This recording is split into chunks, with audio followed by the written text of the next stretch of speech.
What's up, guys? Chris here with some FLO-OSOPHY, and something I heard the other day I wanted to share with you is stories are greater than stats.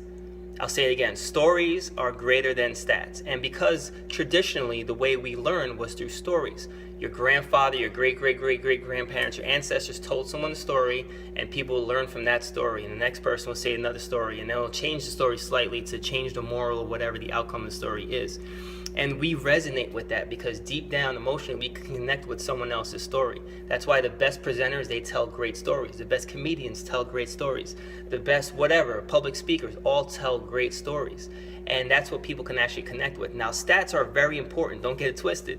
So you need to find a way to balance your stats with your stories, because sometimes people just give off stats and rattle off a bunch of stats, and it connects with some people in the audience, but most people it loses its impact on some people. Where if you can take that stat and transform it into a story that backs that stat, that's going to be a lot more connections going to be there than just rattling off numbers. So you need your stats, you need your numbers to back a lot of the information you're given, but you also need your stories to make it relatable to everybody.